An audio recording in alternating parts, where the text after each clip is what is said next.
करीबी दिखा रहा नेपाल फिर सियासी संकट में फंस गया है। यहाँ नेपाली कम्युनिस्ट पार्टी की सरकार खतरे में नजर आ रही है। प्रधानमंत्री केपी शर्मा ओली के संसद भंग करने की सिफारिश को राष्ट्रपति विद्यादेवी भंडारी ने मंजूरी दे दी है। उधर नेपाली कम्युनिस्ट पार्टी के सीनियर लीडर पुष्प कमल दहल उर्फ प्रचंड के खेमे से 7 मंत्रियों ने इस्तीफा दे दिया है। दहल लगातार ओली पर इस्तीफे के लिए दबाव बना रहे थे। ओली की सिफारिश के बाद राष्ट्रपति के ऑफिस की ओर से बताया गया कि कैबिनेट के मंत्रियों की सिफारिश के बाद राष्ट्रपति ने देश के अगले साल 30 अप्रैल से 10 मई के बीच चुनाव कराए जाने का फैसला किया है। नेपाल में संसद भंग क्यों हुई और मध्यावधि चुनाव की नौबत क्यों आई? नेपाल में अचानक राजनीतिक संकट के हालात कैसे बन गए, या फिर इसकी कोई कहानी दूसरी है कि चुनी हुई सरकार अपना कार्यकाल क्यों नहीं पूरा कर पाई?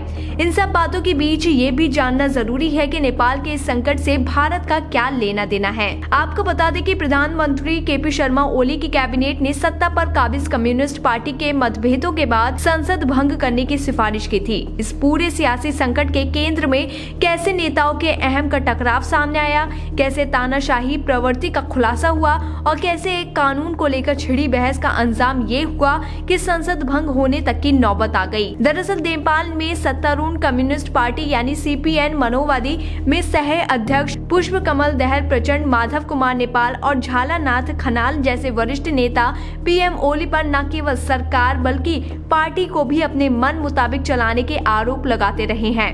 वास्तव में ओली और प्रचंड की पार्टियों ने सरकार बनाने के लिए गठबंधन किया था और दोस्ती की मिसाल ये थी कि सरकार बनते ही दोनों पार्टियों का विलय भी हो गया था। लेकिन ये दोस्ती ज्यादा वक्त तक नहीं चली। जानकारों की माने तो ओली एक तानाशाह की तरह सरकार और पार्टी से जुड़े फैसले ले रहे थे। इसी का उदाहरण ये था कि ओली ने उस अध्यादेश को कानून बनाने के लिए पार्टी से जबरन समर्थन चाहा था, जिसके तहत प्रतिनिधि सभा के अध्यक्ष और नेता प्रतिपक्ष की सहमति के बिना ही संवैधानिक पदों पर नियुक्ति करना संभव हो सकता था। इस तरह के कानून के प्रस्ताव पर प्रचंड और ओली के बीच मतभेद उभर कर सामने आ गए। प्रचंड ने इस तरह के प्रस्ताव और फैसले को पीएम ओली की निरंकुशता कहा और इसे लोकतंत्र का मजाक उड़ाने वाला करार दिया। आंतरिक कलह बढ़ती चली गई और ओली ने अपने दबाव को बरकरार रखने के लिए वो कदम उठाया जो देखने में तो मास्टर स्ट्रोक है, लेकिन जिसे संविधान के खिलाफ भी कहा जा रहा है।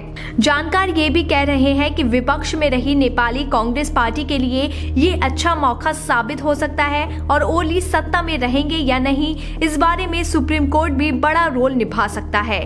बीबीपीएन की रिपोर्ट।